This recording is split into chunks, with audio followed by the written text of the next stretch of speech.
The air inside the main hall of the Moscone Center in San Francisco felt heavy, but not because of the weather. It was the weight of boredom mixed with anticipation.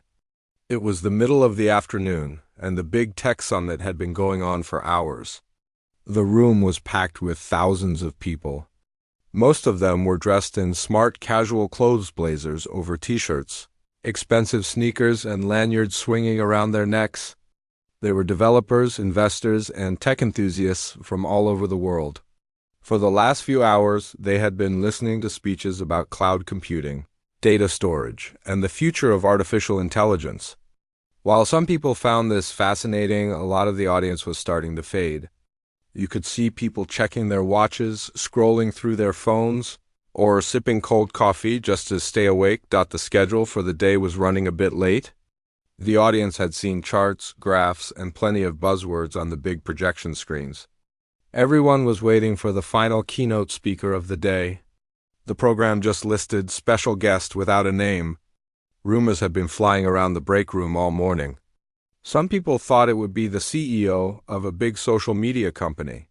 Others thought it might be a genius inventor showing off a new robot. No one expected what was actually about to happen. Suddenly the lights in the hall dimmed. The low hum of chatter that usually fills a room like that faded into silence. The massive screens on stage went black for a moment. Then, a simple, soft guitar riff began to play over the speakers. It wasn't the loud, electronic music usually used to pump up a crowd. It was calm and melodic. The side door on the left of the stage opened, and a man walked out. He didn't walk out with the swagger of a rock star or the stern look of a businessman. He walked out with his hands in his pockets, his shoulders slightly hunched. He was wearing a dark navy suit, but he had paired it with a simple t-shirt underneath instead of a dress shirt and tie. His hair was messy in that way that looks effortless but cool. For a second, the room was confused. People squinted at the stage. Then, a collective realization swept through the crowd like a wave. It was Keanu Reeves. The reaction was instant and explosive. It wasn't just polite clapping. The whole room stood up at once. A roar of cheers and applause filled the massive hall. People near the front pulled out their phones, cameras flashing in a strobe light effect. Keanu looked a little taken aback by the noise. He stopped near the center of the stage and looked out at the sea of people. He didn't wave his arms or shout, "Hello, San Francisco!" He just stood there looking at everyone with a gentle, somewhat surprised expression on his face. He offered a small, shy smile and touched his hand to his heart, mouthing the words, "Thank you." It took nearly 2 minutes for the applause to die down enough for him to speak. When he finally walked over to the microphone stand, he didn't hide behind it. He pulled the microphone off the stand and held it in his hand, leaning casually against the podium. "Wow," he said, his voice echoing slightly in the large room. "You guys are loud. I thought I was walking into a business meeting, not a concert." The audience laughed. His tone was natural, not scripted or robotic like the speakers before him. He sounded like he was just having a conversation with a few thousand friends. "I know this is a technology summit," Keanu continued, looking around the room. "And I know I'm not a CEO or a coder. I definitely can't tell you how to build a better server." He paused, grinning. "But I do love stories. I love technology when it helps us tell better stories or connect with each other. That's why I wanted to come here today." The audience was hooked. Even the people in the back rows who had been dozing off were now wide awake, leaning forward to catch every word. Keanu had a way of making a huge room feel small. He paced slowly across the stage as he talked. "I've been working on some things lately," he said. "Things that aren't movies. Well, one of them involves movies, but not in the way you might think. And I realized that October is going to be a really special month. A busy month. So I asked the people running this event if I could come and share some secrets with you. Just between us." He winked at the crowd. A murmur of excitement went through the hall. "Secrets from Keanu Reeves?" "I have a list," he said, reaching into his jacket pocket and pulling out a small folded piece of paper. He held it up like it was a treasure map. "This is my list of the top 5 things that are coming in October. I've been working really hard on these, and I'm really excited to finally talk about them. They are things for artists, for kids, for people who like to ride, and for people who just like to play. He unfolded the paper, but he didn't read from it yet. He looked at the crowd with a serious, warm expression. The world can be a heavy place sometimes. I think we all know that. But I also think that the antidote to that heaviness is creating things. It's helping people. It's finding something you love and sharing it. Keanu took a deep breath. The room was so quiet you could hear a pin drop. The contrast between the boring business talks of the morning and this raw, human moment was stark. This wasn't about stock prices or market shares. This was about passion. So, Keanu said, putting the paper back on the podium but keeping his hand on it, I'm going to tell you about these 5 things. Some are small, some are big, but they all mean a lot to me. Are you guys ready? The crowd screamed yes. In unison. All right, Keanu laughed, a genuine sound that made everyone smile. Let's start with number 1. This one is for the book lovers. He gestured to the screen behind him, which remained dark for a moment longer, building the suspense. The audience was on the edge of their seats, desperate to know what the first item on the mysterious list was. The atmosphere was electric, charged with curiosity and the sheer charm of the man standing on the stage. Keanu looked back at the screen and nodded slightly, ready to reveal the first surprise. The giant screen behind the stage finally flickered to life, replacing the darkness with a high-definition image that made the audience lean forward in their seats. It wasn't a picture of a new gadget, a car, or a superhero suit. It was a close-up photo of a book. It was a hardcover book with a textured, colorful jacket lying open on a wooden table. You could almost see the grain of the paper and the rough edge of the pages.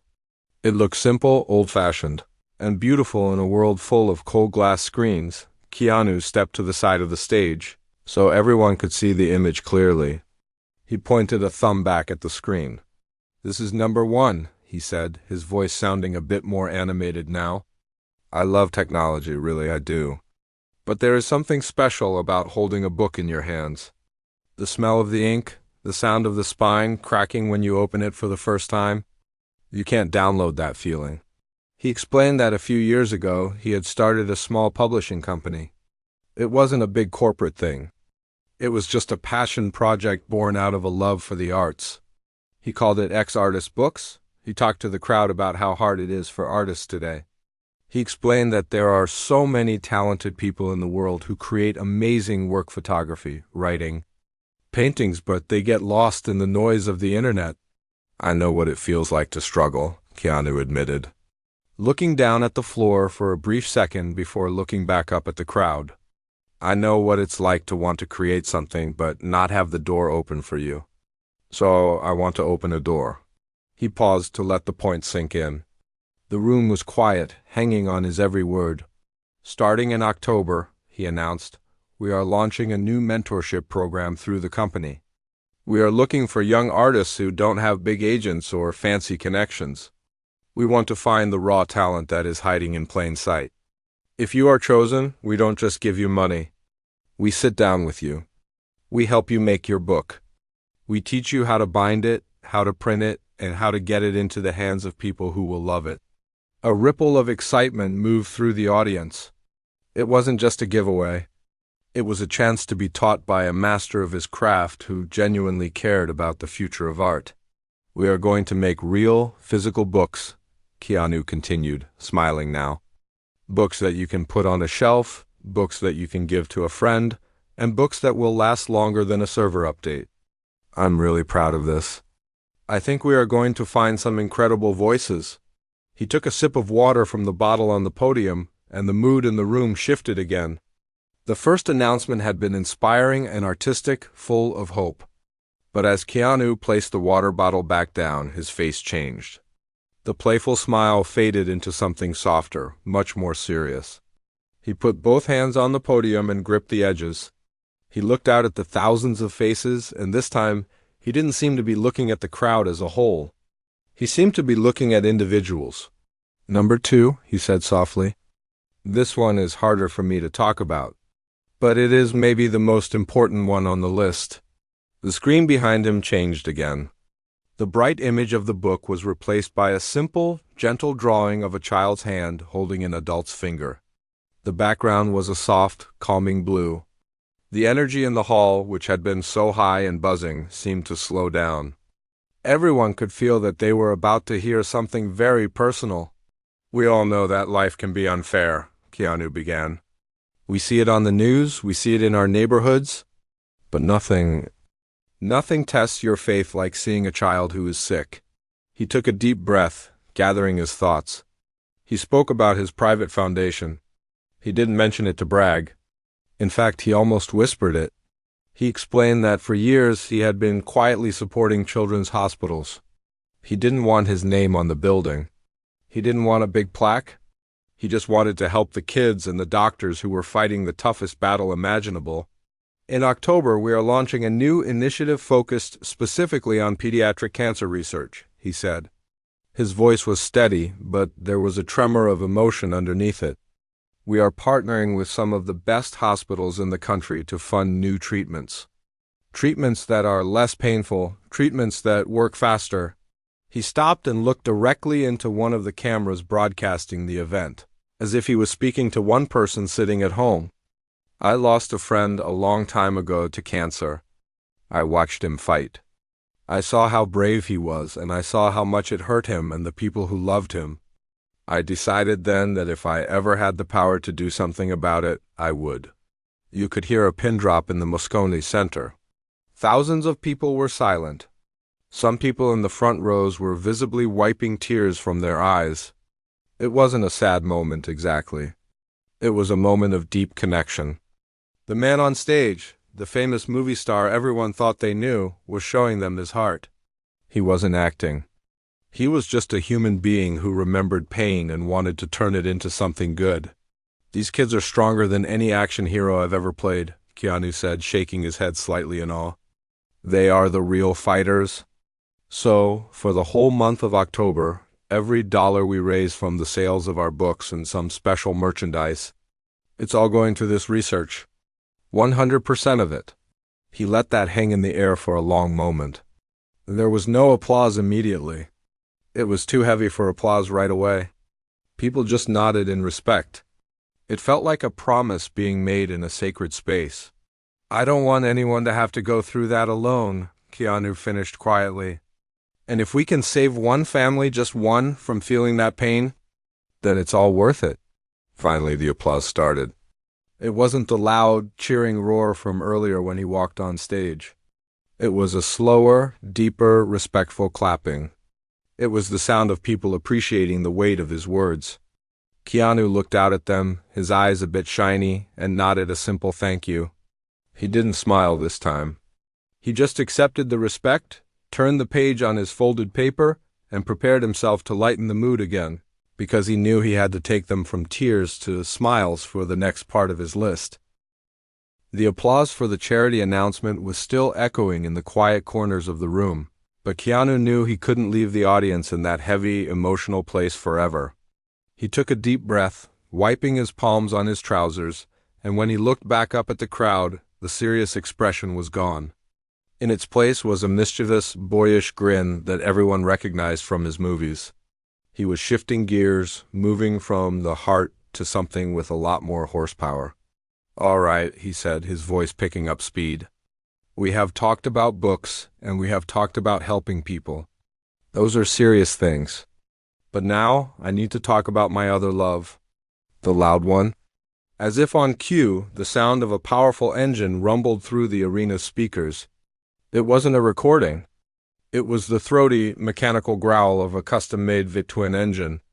The screen behind him changed from the gentle blue drawing to a sleek, metallic video shot of a motorcycle tearing down a coastal highway. The sun was glinting off the chrome, and the road was a blur. The audience instantly perked up. The energy in the room went from respectful silence to eager excitement. Everyone knew Keanu loved motorcycles, but they didn't know he was about to announce something big about them.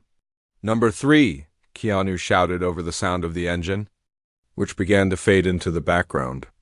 "This is about the freedom of the open road." He started walking across the stage again, moving with a bit more bounce in his step. He began to talk about Arch Motorcycle, the company he helped build. He didn't talk like a businessman pitching stock. He talked like a gearhead who just wanted to make something cool. "We build these bikes," he said, pointing to the screen where the bike was now parked, looking like a piece of art. "I'm involved in every part of it. The design, the metalwork, the engine. I love it because it's honest. If a bolt is loose, the bike tells you. If you treat it right, it sings." He explained that riding for him wasn't just about looking cool. It was about meditation. He described how, when you are on a motorcycle at high speed, you can't think about your bills or your bad day. You have to be 100% focused on the road. You have to be present. It forces your mind to clear. Not everyone has the chance to feel that, Keanu continued, his tone becoming more sincere. And there are some people who need that feeling more than anyone else. The screen shifted to show a group of people sitting around motorcycles in a sunny parking lot. They were laughing, holding helmets, and working on engines together. "In October, we are launching something called Ride and Learn Weekends," he announced. "We are partnering with some organizations that work with veterans. I've met a lot of servicemen and women over the years. They come back with a lot of weight on their shoulders. Things they have seen, things they have been through. They tell me that sometimes the hardest part is just turning their brain off at night." The audience listened intently. It wasn't just a bike show anymore. It was a solution to a problem. "So we are going to host these weekends," Keanu explained. "It's not a race. It's not about who is fastest. It's about teaching them how to ride, if they want to learn, or just working on the bikes together. We are going to ride through the canyons, we are going to eat good food, and we are going to hang out. It's about brotherhood. It's about focus. It's about finding that peace on two wheels." He looked at the crowd with a determined look. "Riding saved me in difficult times. It gave me a place to put my energy. I want to give that tool to them.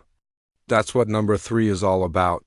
The room erupted in cheers again, but this time it was a cooler, let's go kind of energy. People loved the idea of using speed and machinery for healing. Keanu smiled, looking satisfied. He loved sharing this part of his world. He waited for the cheers to die down, then tapped his ear as if he was listening to something far away. "Now," he said, pacing back to the center, "I know what you guys are thinking. You are thinking, okay, Keanu, we have books, we have charity, we have motorcycles. But what about the screen?" He laughed. "I know you guys. I know you are gamers. I'm a gamer too. When I'm not on set or on a bike, I'm probably trying to level up." The screen went black again, creating suspense. Then a digital logo faded in. It was sleek, futuristic, and mysterious. "Number 4, Keanu said, lowering his voice to a dramatic whisper, "is a secret project I have been working on for almost 2 years." He didn't name the game title right away. He wanted to talk about the experience first. He started describing the process of making video games, which is very different from making movies. In a movie, you do a scene and it's done. In a game, you have to account for everything the player might do. "I have done motion capture before," he told the audience. "You put on that tight suit with the little dots all over it. You stand in an empty room with cameras everywhere. But for this project, this was different." He explained that for this new game, releasing in late October, he wasn't just doing a few lines of dialogue. He was doing full performance capture. That means his face, his body movements, even his subtle acting choices were being recorded by computers to build a digital character. "The technology is getting so good now," Keanu said, shaking his head in amazement. "You can see the actor thinking. It's not just a cartoon anymore. It's a performance." The audience was buzzing. They were trying to guess which game it was, but Keanu held up his hand to stop the guessing. "I can't say the name yet," he teased. "But I will tell you this. Usually when I play a character in a game, it's the action guy. You know, I'm running, I'm shooting, I'm jumping off buildings. It's fun, but it's loud." He leaned in closer to the microphone. "But this game, this story is different. It is about heart. It is about choices that matter. It's not about how many enemies you can defeat. It's about the people you meet and the connections you make. It's a story-driven game. If you don't play it right, you might miss the whole point. He spoke passionately about the future of gaming. He said he believed video games were becoming the modern version of sitting around a campfire telling stories. They allow us to step into someone else's shoes and feel what they feel. I'm really proud of the work we did, he said, his voice soft. The team behind this game are artists. They are poets using code instead of ink. So in October, keep your eyes open. You will see me in the digital world, but I promise you it's going to make you feel something real. Keanu stepped back, taking a moment to look at the list one more time. He had covered the creative world, the world of charity, the physical rush of motorcycles, and the digital depth of gaming. The audience felt like they had been on a journey with him. They laughed when he laughed. They got quiet when he got serious. And now they were leaning forward, wondering what could possibly be next. They knew there was only one item left on the list, and Keanu looked like he was saving the best or maybe the most surprising for last. The screens behind the stage faded to black again, leaving the thousands of people in the hall focused entirely on the man standing alone under the spotlight. Keanu looked down at the small, folded piece of paper in his hand one last time. He didn't open it. He didn't need to read the last item. He knew it by heart, probably better than he knew anything else. He took a long, slow breath, letting the silence stretch out until it felt heavy in the air. It was a different kind of silence than before. This wasn't the silence of boredom or the silence of sadness. It was the silence of suspense. "This is it," he said softly. His voice barely above a whisper, but the microphones caught it, making it sound intimate and close, like he was speaking directly into each person's ear. Number 5. To be honest, this is the one that makes my palms sweat. He held up his hands, showing them to the audience. They looked perfectly steady, but he smiled a nervous, crooked smile that everyone found incredibly charming. It made him seem normal, like anyone else who gets scared before doing something important. "I have been acting for a long time," Keanu began, starting to pace slowly again. "I love acting.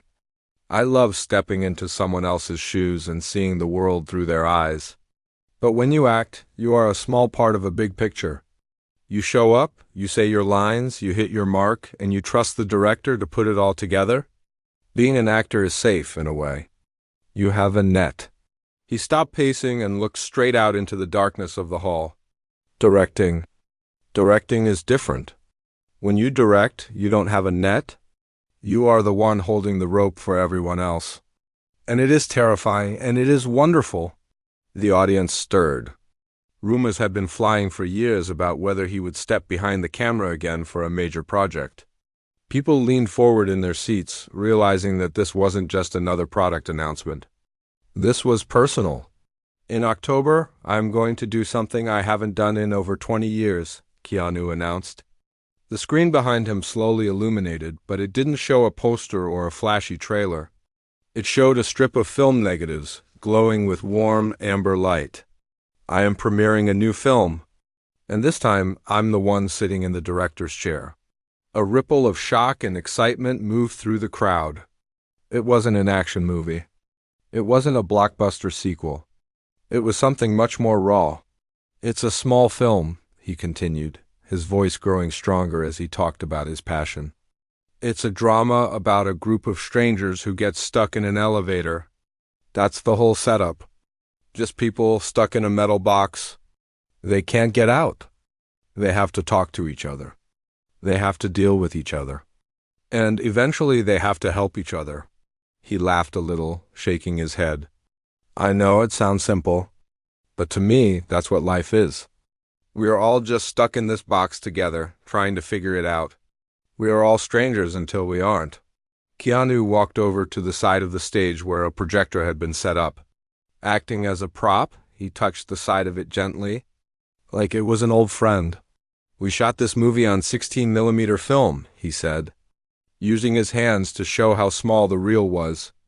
"We didn't use digital cameras. We didn't use green screens. We use real film, real light, and real locations. It is grainy. It is imperfect. Sometimes the focus drifts a little bit, but that is why I love it. It feels human. It feels like a memory. He started describing the process of making the movie, and as he spoke, you could see the joy on his face. He talked about how the cast wasn't made of huge movie stars. They were theater actors, people he had seen in plays in small parks, friends he had made over the years who just had incredible faces and incredible voices.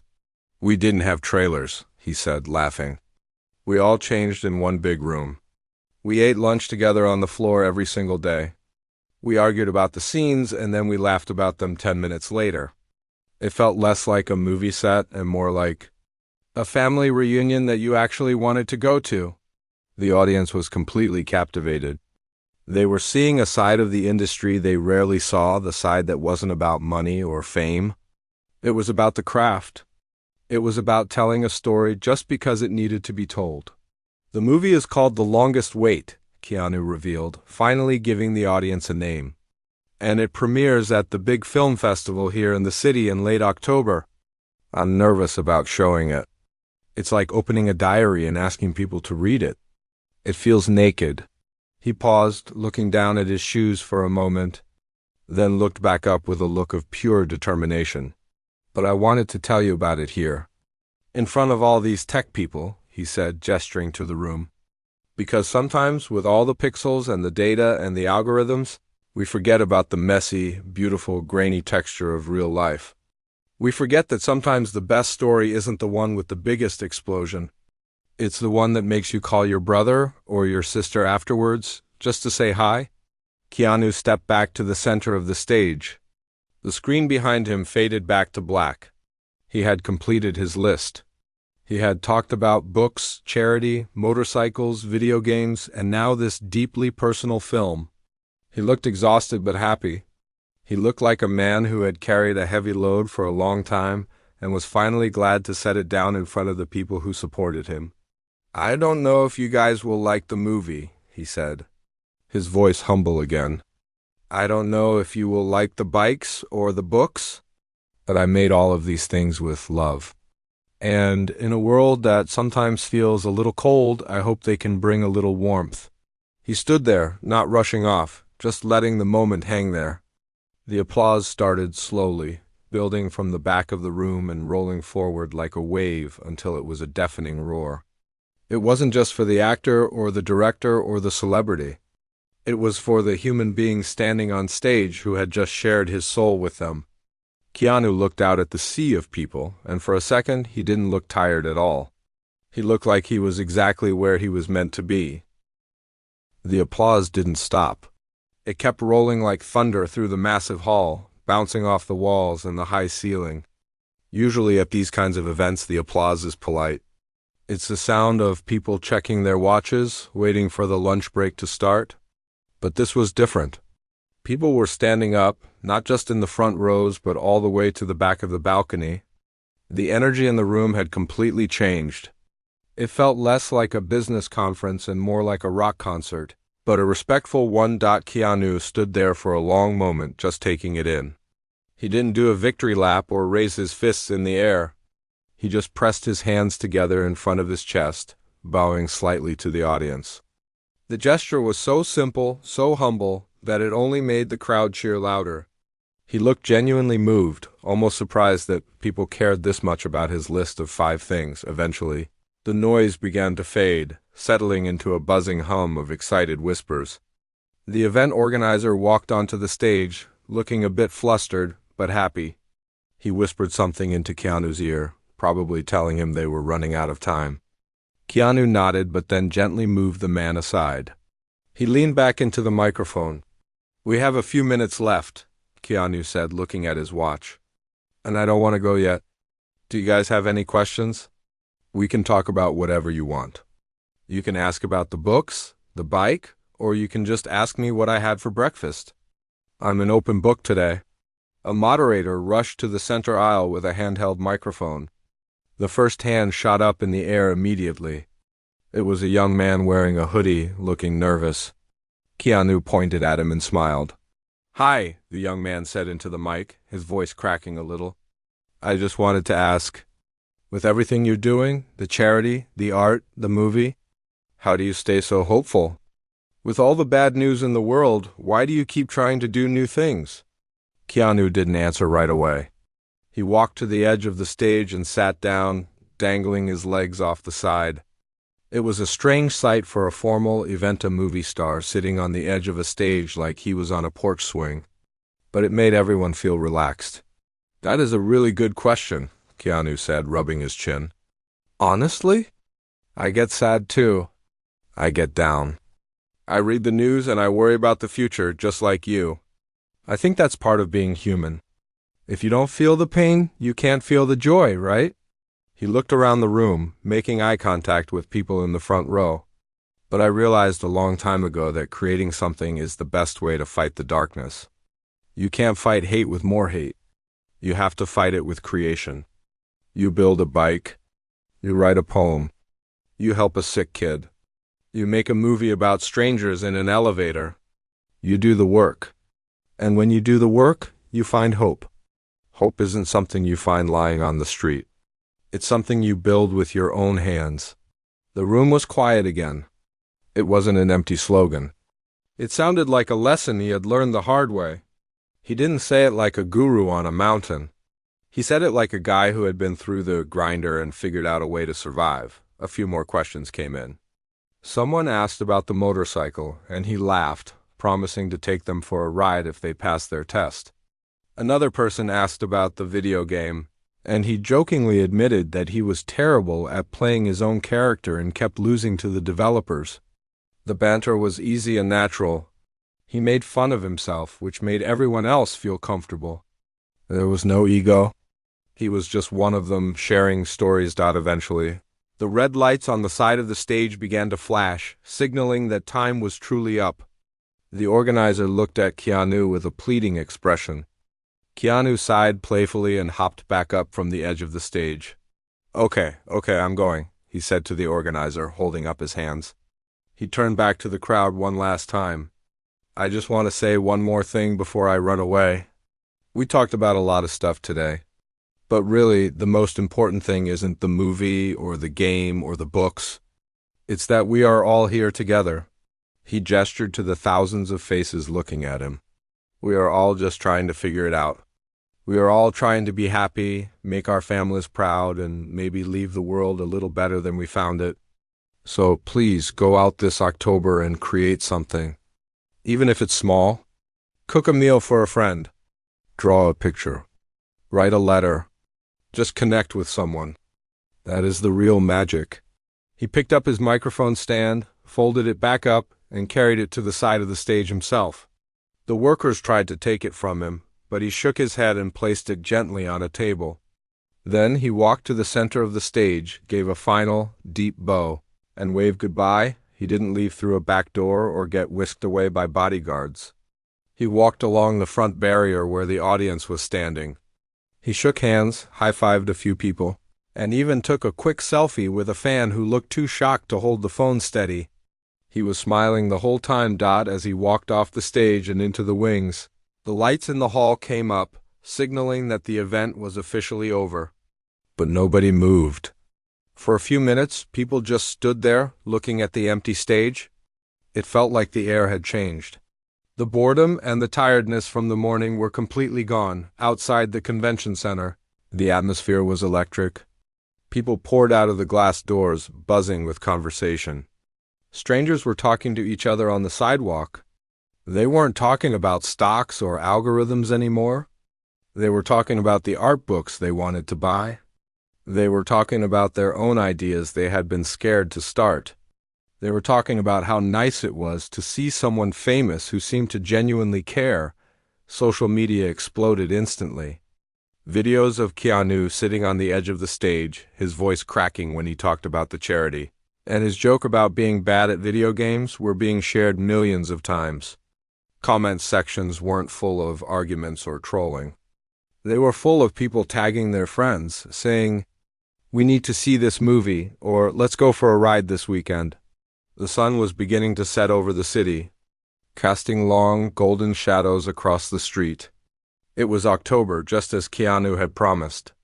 The air was crisp, and the future felt a little brighter. For a few hours in a room full of technology, people had been reminded of the most analog thing in the world: human connection. And as the city lights flickered on, people didn't go home feeling bored or tired. They went home inspired, ready to build something, just like he said.